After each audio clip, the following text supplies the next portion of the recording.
Paz do Senhor. Amém. Louvado seja Deus. Como é bom nós estarmos num ambiente azeitado. Amém. Aonde o Espírito Santo de Deus tem liberdade. E aonde nós também temos liberdade, porque a Bíblia diz que aonde o Espírito do Senhor está, ali há liberdade. Liberdade para adorarmos, liberdade para orarmos, liberdade para falarmos em mistérios com Deus, né? Liberdade nós temos para viver tudo aquilo que Deus tem para as nossas vidas. Amém? Graças a Deus. Quero agradecer de todo o meu coração o convite para estar aqui com vocês hoje, viu? Meu querido amigo Rubinho, Deus abençoe. Pastor, muito obrigado, viu, pelo convite, me senti honrado de estar aqui com vocês. Irmãos, fazem mais de 30 anos que eu já prego o Evangelho, a minha vida é pregar o Evangelho. Deus já me deu a graça de pregar em mais de 30 nações. Hoje de manhã eu já estive no Conselho de Pastores, lá da Fazenda Rio Grande. Cheguei em casa, já tomei um banho rapidinho, vim para cá. Amanhã de manhã estou na minha igreja, à noite estou num outro lugar. E assim é a minha vida, pregando e transmitindo a palavra de Deus. E hoje eu quero repartir com vocês, nesse culto de comunhão, uma porção do Evangelho. Amém? Então eu quero que você abra a sua Bíblia comigo, você que trouxe a sua Bíblia, no livro de Gênesis, no capítulo de número 2. Um verso apenas, o de número 18. Eu sou casado há 28 anos com uma única mulher, e pai de uma menina de 23 anos de idade. Minha filha, ela mora nos Estados Unidos, eu também passei 5 anos da minha vida morando nos Estados Unidos. Inclusive, pastor Hudson, quando eu estive nos Estados Unidos, lá foi a minha esposa que teve um problema, uma enfermidade, e ficou internada. 8 dias. 254 mil dólares. Não tirei $1 do bolso. Pareceu um milionário americano, foi lá e pagou a nossa conta. Porque quando disseram assim para mim, o senhor tem como pagar? Eu falei, claro. O senhor quer um rim ou um fígado? Está aí disponível. Mas Deus, Ele cuida de nós. Por isso hoje eu estou com o meu coração cheio de expectativa também, no que Deus vai fazer nesse lugar, amém? Gênesis capítulo 2, verso 18 diz assim, Então o Senhor Deus declarou, não é bom que o homem esteja só. Farei para ele alguém que o auxilie e lhe corresponda. Amém? Pai querido, abençoa a leitura da sua palavra e fala conosco nessa noite em o nome de Jesus. Pode sentar. Então o Senhor Deus declarou, não é bom que o homem esteja só. Farei para ele alguém que o auxilie e que lhe corresponda. A equação que essa observação da palavra de Deus coloca diante de nós é bastante perigosa. Porque ela diz que Deus mais um homem é igual a um homem sozinho. Porque quando a Bíblia está dizendo não é bom que o homem esteja só, ela está dizendo não é bom que Adão esteja só. Não é uma referência à humanidade. Não é uma referência ao casal. Por exemplo, quando está escrito no capítulo 1, façamos o homem à nossa imagem e semelhança. Esse homem aqui, essa palavra homem, é gênero humano. Mas aqui em Gênesis 2,18 há uma referência apenas ao masculino, a Adão antes da criação de Eva. Adão está sozinho no paraíso. E ele percebe, a gente percebe nessa narrativa do Gênesis, que ali no Éden todos os bichos estavam aos pares. O boi tinha vaca, o cavalo tinha égua, o galo tinha galinha, o leitão tinha leitoa, e aí por diante. Mas Adão estava sozinho. Então, imagine que Adão chegou para Deus e disse assim, Senhor, permita-me dar uma opinião na sua perfeita criação. Mas eu andei observando as coisas aqui, Senhor, e eu acho que está faltando alguma coisa. Porque eu percebi que o cavalo tem a égua, o boi tem a vaca, o leitão tem a leitoa, o galo tem a galinha. Mas eu, Adão, não tenho ninguém. Então nós poderíamos imaginar que Deus responderia assim, Adão, seu tolo, você não percebe que a companhia do cavalo é a égua, que a companhia do boi é a vaca, mas que a tua companhia, Adão, sou eu, o Deus Altíssimo, Criador dos céus e da terra, nós dois fazemos um par. E aí o Adão diria assim: o Senhor vai me desculpar mais uma vez, mas nós dois não está dando muito certo, não. Nós dois é muito pouco. Nós dois falta alguma coisa, eu me sinto meio só. E Deus responderia: como ousas, diante da comunhão que você tem com o Criador dos céus e da terra, com o Deus Altíssimo, como ousas afirmar a sua solidão? E essa conversa se estenderia pela eternidade toda. Mas nós temos um problema seríssimo, que quem afirma a solidão de Adão, não é Adão. Quem afirma a solidão de Adão, é Deus. Quando a Bíblia Sagrada está escrita assim, não é bom que o homem esteja só, ela está dizendo não é bastante, não é suficiente. Esse bom aqui não é bom de qualidade, é um bom de suficiente. É como, por exemplo, se você tivesse um prato na mão e alguém estivesse te servindo, e você fala, tá bom, é o suficiente, chega. Quando Deus diz assim, não é bom que o homem esteja só, que Adão esteja só, Ele está dizendo, não basta. Adão sozinho não é o suficiente, falta alguma coisa. Donde nós chegamos à conclusão, e a evidência óbvia, que Deus não basta para o ser humano. E aí nós podemos imaginar uma outra conversa lá no céu entre a Trindade. O Pai olhando para o Filho, Filho olhando para o Pai, os dois olhando para o Espírito, e dizendo assim, eu tenho uma constatação para compartilhar com vocês. E os dois que são da mesma essência, que pensam igual, responderiam, nós já percebemos isso, Senhor. E qual é a percepção? A percepção é que nós três pessoas da Santíssima Trindade não somos suficientes para o ser humano. Deixar com que Adão se relacione apenas conosco não será suficiente para ele. Nós não bastamos para ele. Porque é isso que está sendo dito aqui. Não é bom que o homem esteja só. E aí nós temos duas percepções embutidas nisso aí. A primeira é que Adão está sozinho, no sentido de não ter outro igual a ele.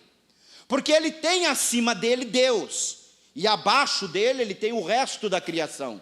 Mas lhe falta alguém que esteja ao lado dele, que seja igual a ele, que faça um par a ele. É nessa dimensão que ele está sozinho. E isso é próprio da natureza de Deus, porque o nosso Deus, como nós cremos, ele é Pai, Filho e Espírito Santo. O nosso Deus é uma comunidade entre iguais. E, portanto, um ser criado à imagem e semelhança de Deus, há de ser necessariamente uma comunidade entre iguais. Tudo bem que há alguém acima de Adão, Deus. Tudo bem que há alguém abaixo dele, o restante da criação. Mas Deus é uma comunidade entre iguais. E se Adão não tem diante dele, ele não tem um igual, ele, Adão, não é a imagem e semelhança de Deus. Porque nós somos a imagem e semelhança de Deus na dimensão em que nós somos uma comunidade entre iguais. Daí a afirmação de que tão certo dizer que pessoas precisam de Deus, é certo a gente dizer que pessoas precisam de pessoas. Não é que pessoas precisam de Deus e precisam de pessoas se der. Não, é que pessoas precisam de Deus. Isso é fundamental na vida. Mas pessoas também precisam de pessoas.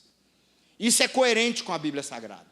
A Bíblia está dizendo que a pessoa precisa de Deus, isso é um fato. Isso é um relacionamento vital, mas não é bom. Não é bastante, não é suficiente, não chega, não basta, não é bom que o homem esteja só. Então, pessoas precisam de pessoas. Nós precisamos de comunhão. Se você retira Deus da relação, a grande tendência é nós nos tornarmos bichos. Mas se você retira pessoas dessas relações, a grande tendência é nós nos tornarmos demônios. E a grande razão para crer que pessoas precisam de Deus e pessoas precisam de pessoas é que somente pessoas foram criadas à imagem e semelhança de Deus. Somente um ser humano é portador da imagem e semelhança de Deus. E, portanto, somente um outro ser humano reflete para mim a imagem e semelhança de Deus. Somente um outro ser humano é para mim referência legítima e saudável da imagem e semelhança de Deus. Porque se eu estou só, a única referência da imagem e semelhança de Deus está em mim mesmo. E aí eu me torno, para mim mesmo, a única referência do divino. E quando nós nos tornamos a única referência do divino, quando nós nos contentamos e nos tornamos a ser a única referência do divino para nós mesmos, nós estamos a um passo de nos confundirmos com o divino. E se o que mais próximo do divino que eu conheço é o que eu vejo no espelho, sou eu mesmo, daqui a pouco eu estou me confundindo com o próprio divino. E quando eu me confundo com o próprio divino, eu me torno um demônio. Porque o que é um demônio? Demônio é um ego absoluto. Um demônio é um eu que acredita apenas em si mesmo. É um eu que acredita que todo o universo deve girar em torno dele. É um ego absoluto, que não precisa de mais nada, de mais ninguém, ele acha que ele se basta. Isso é um demônio. Um demônio é um ego absoluto. E por que um ego absoluto é um demônio? Porque ele vai destruir todos aqueles que estão ao seu redor e não colaboram para a sua felicidade e para a sua satisfação.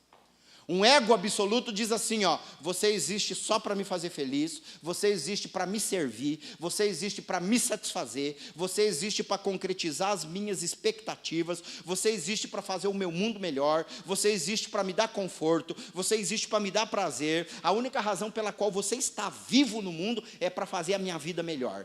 E quando você se aventura a me questionar, a me contrariar, a me confrontar, a me criticar, e o pior, quando você se aventura e você tem a petulância de se colocar como obstáculo na minha satisfação, na minha felicidade, no meu prazer, eu que sou um ego absoluto, eu destruo você, eu passo por cima de você. Por quê? Porque você só existe para me fazer feliz. E quando você escolhe outra função, que não é essa, você se torna para mim descartável. E aí, se eu puder, eu destruo você, se eu puder, eu deleto você, se eu puder, eu jogo você no canto, porque você passou a ser um estorvo na minha vida, porque você passou a me atrapalhar. É nesse sentido que egos absolutos são demônios. Eu imagino que você deva conviver com alguns demônios e não saiba. Ou talvez você só esteja tomando consciência agora. Porque os demônios para nós, muitas vezes a gente pensa que são o quê? Aquelas pessoas que vêm na igreja, recebem uma oração e caem, e ficam estribuchando e babando. Mas deixa eu dizer uma coisa para vocês, tem muita gente bem vestida, bem arrumada, inclusive bem polida e bem educada, que não passa de um demônio, porque ela é um ego absoluto. Ela não consegue estabelecer relações de troca, ela não consegue enxergar no outro a expressão da imagem de Deus, ela não consegue emprestar ao outro a mesma dignidade que ela crer existir em si mesma. Isso é um demônio. Talvez a personagem bíblica mais próxima de um demônio, além do próprio, é claro, é Saul. Porque a Bíblia vai descrever Saul como um homem rico, bonito, poderoso. Ele é rei. Um rei que tem toda a autoridade. Ele é rei no reino de Israel. Ele é ungido por Deus, escolhido por Deus para ser rei. Mas ele deve obedecer à orientação do profeta. O profeta Samuel. E Deus fala com Saul através do profeta. Mas o Saul se acha tão extraordinário, ele se acha o máximo, ele é o rei, e ele não ouve o profeta. Ele se guia pela própria consciência, ele faz do jeito que ele quer, a hora que ele quer, a hora que ele bem entende, e nesse processo ele vai se demonizando. Até que um dia o profeta chega para ele e diz, olha, Deus rasgou da tua mão o teu reino. Você não é mais rei, porque ele encontrou um homem que é segundo o seu coração. E a primeira coisa que Saul faz, qual é? É perguntar, quem é esse homem que é segundo o coração de Deus e que ousa querer ocupar o meu lugar? E ele bate uma sentença de morte a Davi, e ele passa a existir com uma única finalidade, destruir Davi, porque egos absolutos são assim, quando eles são confrontados, quando eles são contrariados, quando eles são rivalizados, eles matam. É por isso que Deus não é assim. É por isso que a Bíblia diz que Deus é amor. É por isso que a Bíblia Sagrada diz que Deus aceita ser questionado, aceita ser confrontado, aceita ser contrariado, Deus aceita ser cuspido na cara, Deus inclusive aceita ser matado, ser morto, Deus se deixa matar, Ele é assim. É por isso que a Bíblia Sagrada diz que Deus nos oferece o perdão. É por isso que a Bíblia Sagrada diz que em Deus há a plenitude da graça, a plenitude da bondade. O que é graça? Graça é favor imerecido. Você existe contra mim, mas mesmo assim eu abençoo você. Você é injusto, mas eu faço o sol nascer todos os dias sobre você. Você não me reconhece, você não me dá graças, mas eu faço chover na sua horta. Você me ignora, inclusive você diz que eu nem mesmo existo, mas eu mantenho você com vida, eu ainda deixo você ter uma vida boa e alegre. Deus é diferente. Pelo menos foi essa face que Deus mostrou de si mesmo na pessoa de Jesus Cristo. Então por que nós dizemos que pessoas precisam de Deus e pessoas precisam de pessoas? Por que nós dizemos que relacionamentos são importantes? Por que nós estamos hoje num culto de comunhão, querendo mostrar para vocês que isso é importante para a gente? Porque nos relacionamentos nós encontramos os recursos necessários, não apenas para a nossa redenção, mas para nós não nos tornarmos demônios. Porque são as pessoas que se colocam nos nossos caminhos que nos fazem parar, que nos fazem andar mais devagar, que nos fazem recuar, que nos fazem negociar, que nos fazem abrir mão, que nos fazem contornar situações que nos dizem para nós todo o tempo: você não é um ego absoluto, você não está sozinho no universo, nem tudo deve funcionar do seu jeito, de acordo do jeito que você quer, nem tudo acontece na hora que você quer, você tem que aprender a partilhar a sua existência comigo, você tem porque se você me desconsiderar, se você não olhar no meu rosto, se você não me trouxer para dentro da sua vida, a minha vida vai se tornar um ego absoluto, e um ego absoluto é um demônio não apenas destrói a si mesmo, mas destrói a todos aqueles que estão à sua volta. E não é assim que Deus vive. Deus vive numa comunidade entre iguais. E uma comunidade entre iguais é uma comunidade de amor, é uma comunidade que transborda do amor para todos nós. Esse é o padrão de Deus. Por que relacionamentos são importantes? Porque somente pessoas refletem a imagem de Deus para nós. Aliás, Deus cuida de nós através de pessoas. Estava lá o pastor numa enrascada, não foi um robô que apareceu, foi uma pessoa. Porque Deus cuida de nós através de pessoas. Se você olhar para a Bíblia Sagrada, você vai encontrar essa verdade em Moisés. Porque Deus vem para Moisés no deserto e diz assim: Moisés, eu te escolhi para livrar o meu povo do Egito depois de 430 anos de escravidão. Moisés olhou e falou: maravilha, estou fora. Aí Deus olhou para ele e falou: Moisés, o que você tem na sua mão? Eu tenho um cajado. Joga o cajado no chão, o cajado se transforma numa cobra. Pega o cajado, de novo, ele pega, transforma num cajado de novo. Deus diz: Moisés, eu, você, mais o cajado, mais cobra, mais o cajado de novo, vamos libertar o meu povo do Egito? Estou fora. Moisés, coloca a mão no peito, coloca. Tira a mão está leprosa. Coloca a mão de novo, tira, mão está saudável. Moisés, eu, você, mais cajado, mais cobra, mais cajado de novo, mais mão com lepra, mais mão sem lepra, vamos libertar o meu povo do Egito? Estou fora, Senhor. Aí Deus pega e diz assim para ele: Moisés, joga água aí no chão, a água se transforma em vinho. Deus diz para Moisés: eu, você, mais cajado, mais cobra, mais mão com lepra, mais mão sem lepra, mais água, mais vinho, mais água de novo, vamos libertar o meu povo do Egito? Senhor, não dá para mim não. Então me fala aí, Moisés, qual é o nome do seu irmão? Você sabe que Moisés era gago, né? Dizem os estudiosos que ele era gago. Qual é o nome do teu irmão? Arão. Acho que foi por isso que Deus mudou o nome de Arão para Arão, para facilitar para Moisés. E Deus fala assim, ó: eu, você, mais cajado, mais cobra, mais mão com lepra, mais mão sem lepra, mais jarra na água, mais jarra com vinho, mais Arão, vamos libertar o meu povo do Egito? Aí eu vou, Senhor. Aí eu vou. Irmão, se Deus fosse como eu, ou como você, ele diria o seguinte: muito bem, Moisés, eu, o Deus Altíssimo, como seu companheiro, você não vai, mas com Arão você vai? Você prefere Arão do que eu? E o Moisés responderia para Deus, se Deus tivesse falado desse jeito, Moisés responderia: foi o Senhor mesmo que disse, Foi o Senhor mesmo que ensinou. Eu e o Senhor diante do faraó no Egito, é eu sozinho. Eu não vou não. Eu e o Senhor lá no Egito, sou eu sozinho. O Senhor está lembrado? Foi o Senhor que disse, não é bom que o homem esteja só. O Senhor não está lembrado que pessoas precisam de Deus e pessoas precisam de pessoas?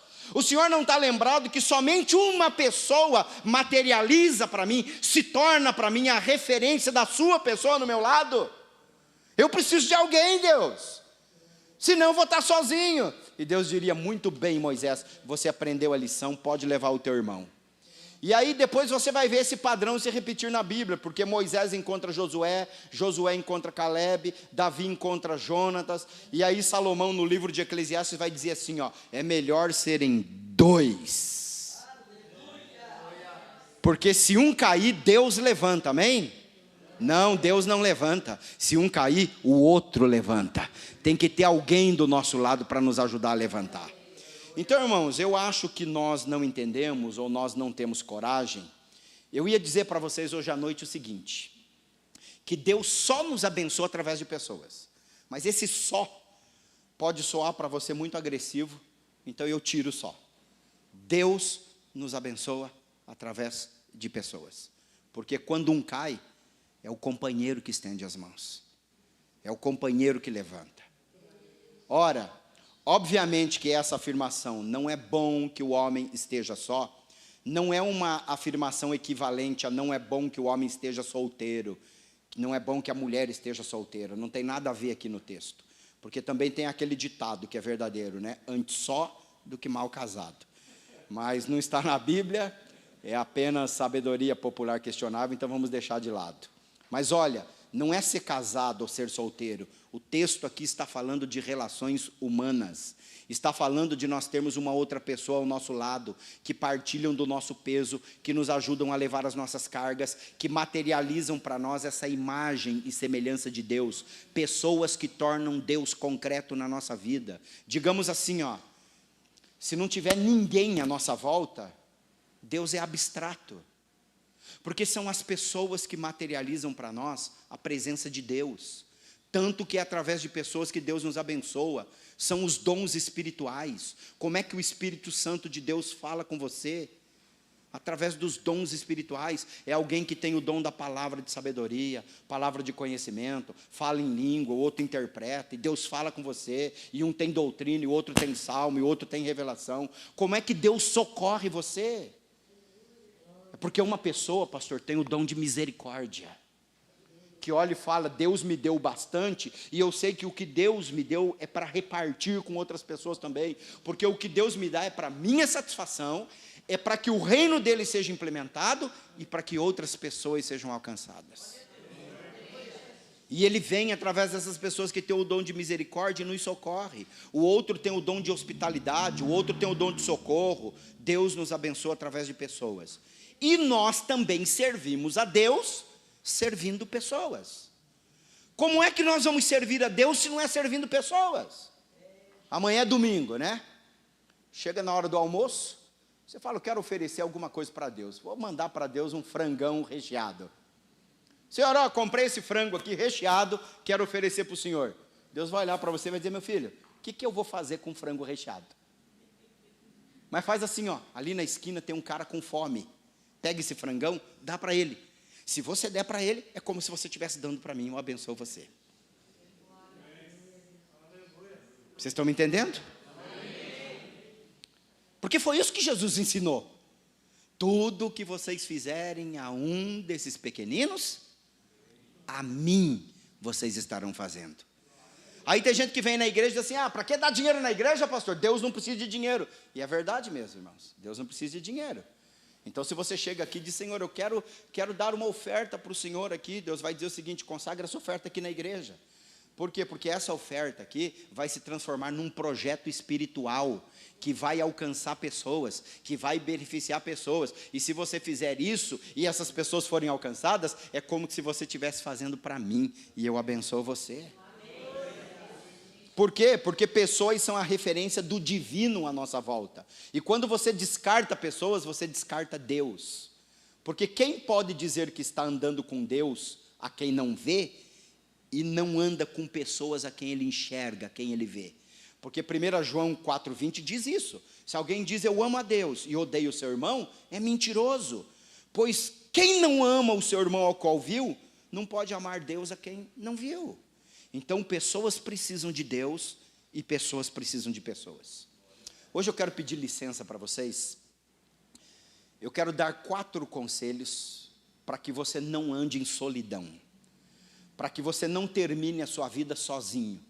Mas que você tenha consciência de que vocês precisam viver em comunhão.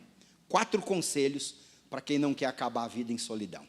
Primeiro lugar, aprofunde os seus relacionamentos de afeto, falando das coisas íntimas do seu coração.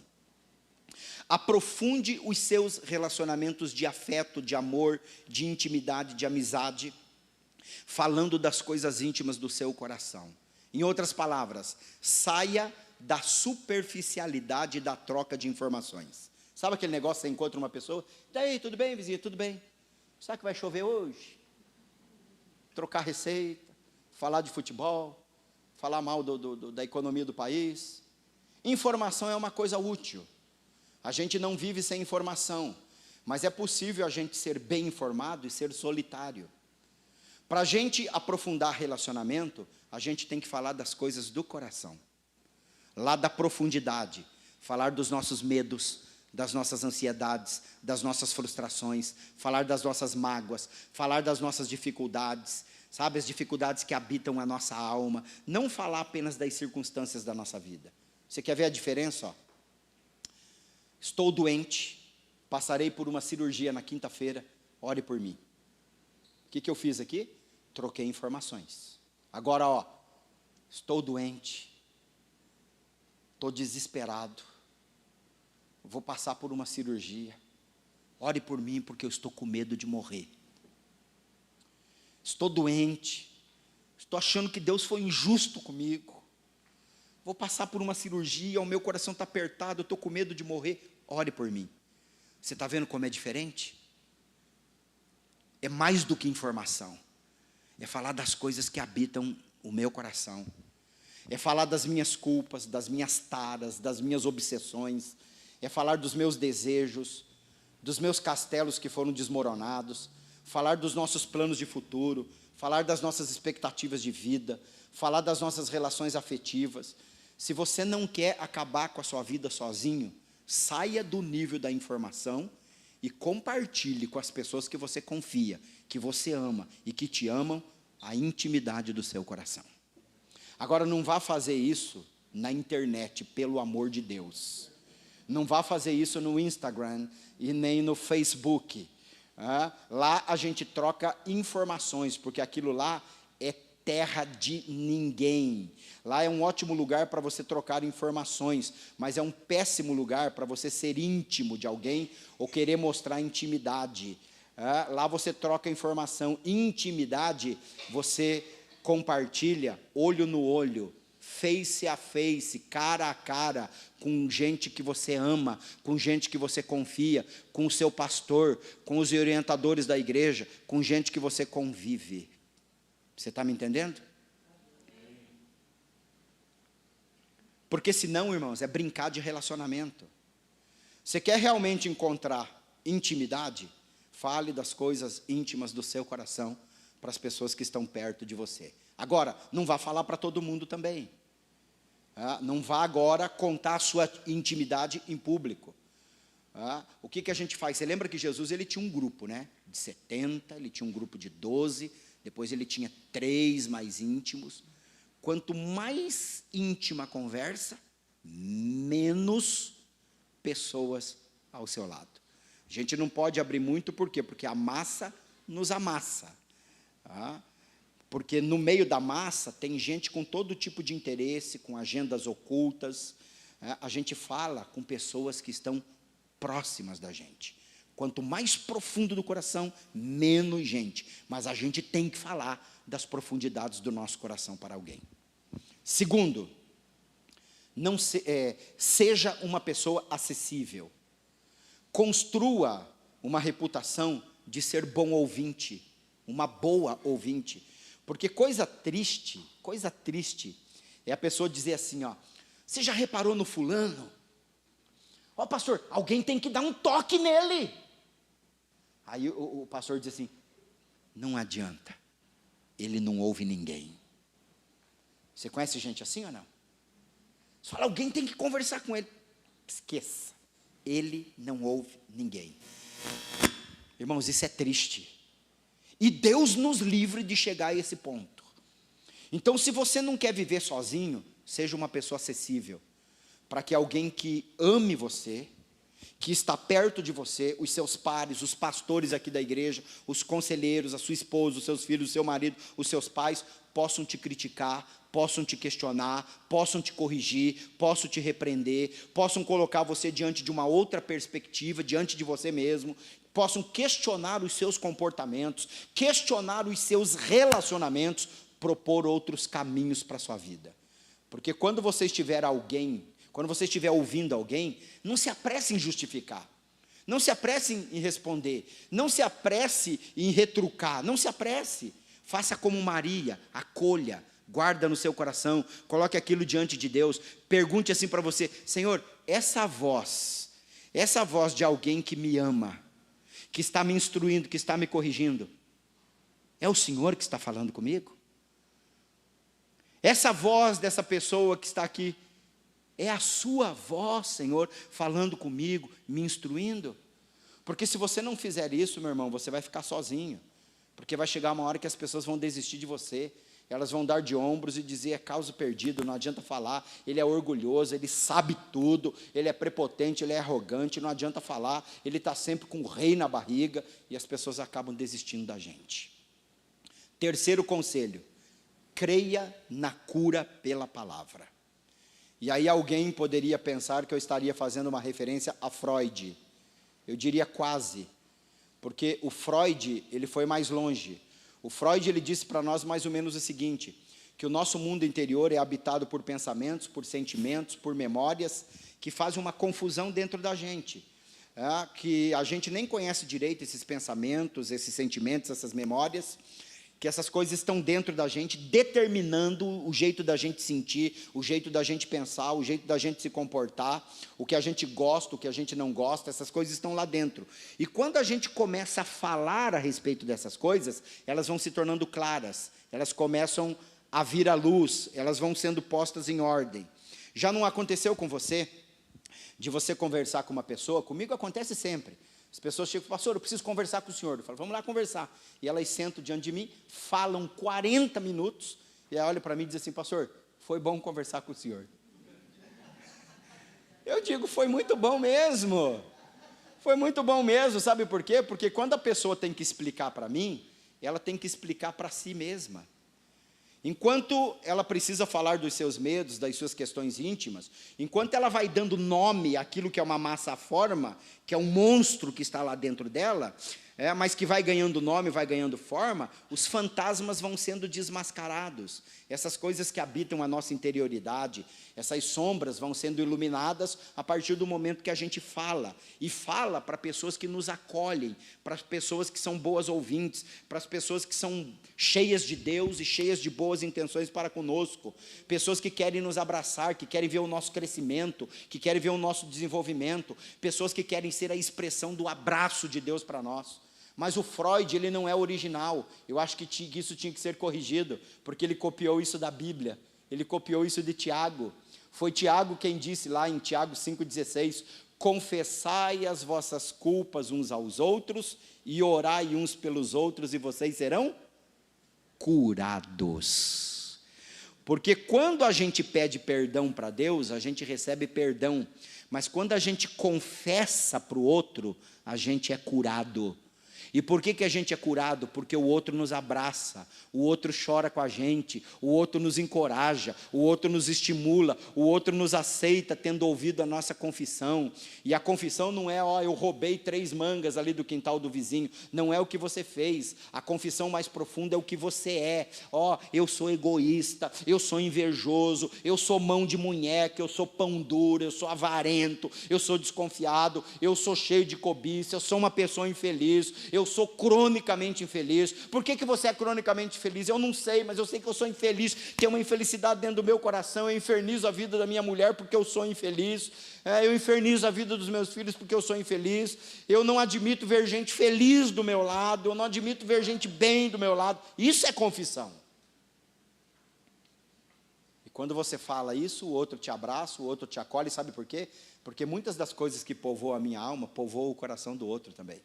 E a gente vê o quanto nós somos humanos e o quanto todos nós dependemos da misericórdia e da graça de Deus. E a gente se acolhe, a gente se incentiva e a gente continua a nossa caminhada junto. Quarto, construa relações baseadas no perdão e não na pretensa pseudo-perfeição. Porque se nós começarmos a falar uns com os outros, se nós começarmos a ouvir uns aos outros, se nós começarmos a compartilhar mesmo as questões que habitam a profundidade da nossa alma, nós vamos nos deparar com as sombras uns dos outros. E aí, quando a gente se depara com o erro, com a dificuldade, com o defeito do outro, nós temos duas alternativas. Ou nós nos apedrejamos mutuamente, ou nós nos perdoamos mutuamente.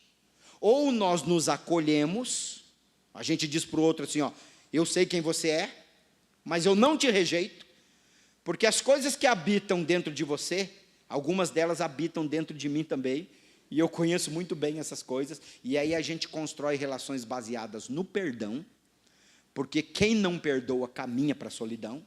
Eu vou dizer uma coisa, é impossível você desenvolver relacionamentos profundos de afeto sem ser ferido pela pessoa da sua afetividade. Veja, quem é a pessoa que você convive, que você mais ama? Não é a tua esposa e o teu marido? E um não machuca o outro ali na relação de afetividade? Não tem jeito. A gente se machuca. Porque se você não consegue caminhar com alguém em profundidade de afeto verdadeiro mesmo, esse alguém vai ferir você. Porque você não está convivendo com alguém que é perfeito.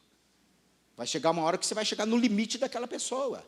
E se ao chegar ao limite daquela pessoa, você começar a abandonar a pessoa, você nunca vai desenvolver relacionamento com ninguém.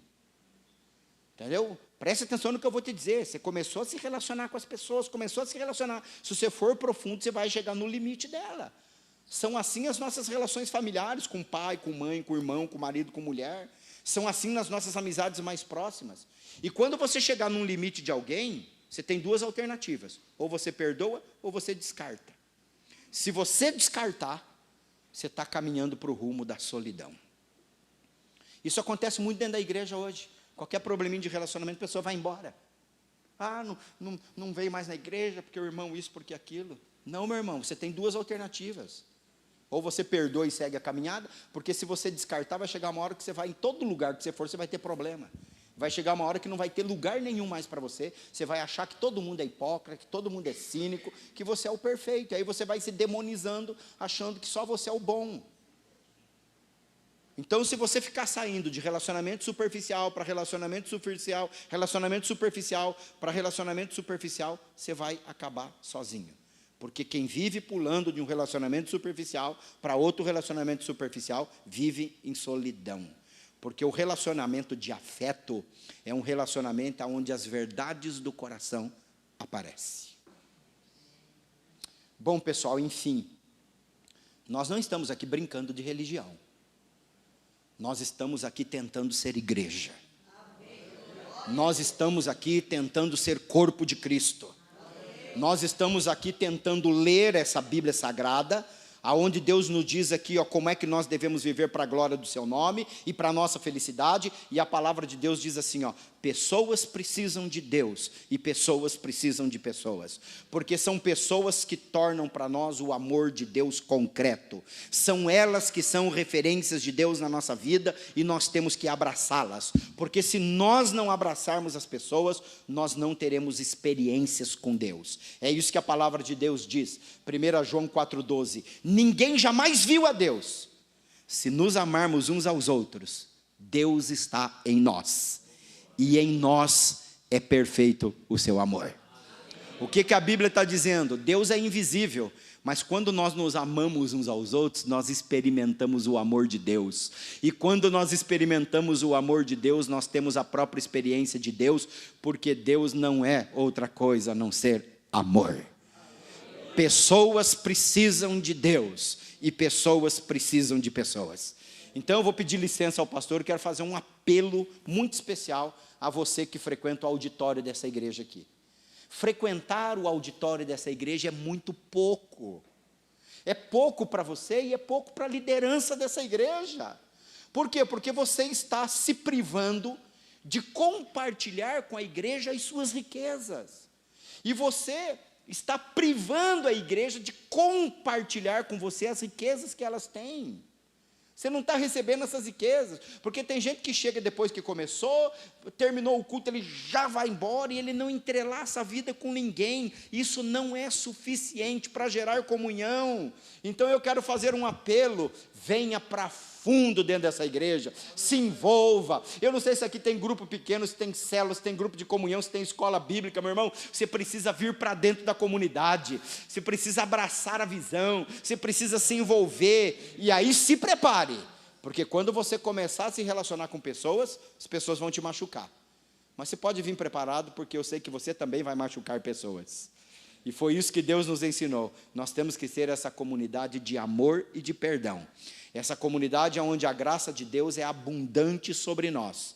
Então, o meu desejo hoje é que Deus nos visite com o seu Espírito, que o Espírito de Deus que sopra sobre nós possa nos empurrar na direção uns dos outros, para formarmos uma grande comunhão, uma grande família, uma grande rede, uma grande teia de relacionamentos, de afetos, de relacionamento de amor, porque nós queremos ser essa igreja que sabe que pessoas precisam de Deus e pessoas precisam de pessoas. E que todo mundo que entrar aqui perceba que isso daqui é uma família de pessoas que se amam, de pessoas que lutam um pelos outros, de pessoas que muitas vezes magoam o outro, mas pede perdão e continua na caminhada. Sabe por quê? Porque nós temos comunhão. Pessoas precisam de Deus e pessoas precisam de pessoas. Vamos nos colocar em pé, que Deus possa nos abençoar.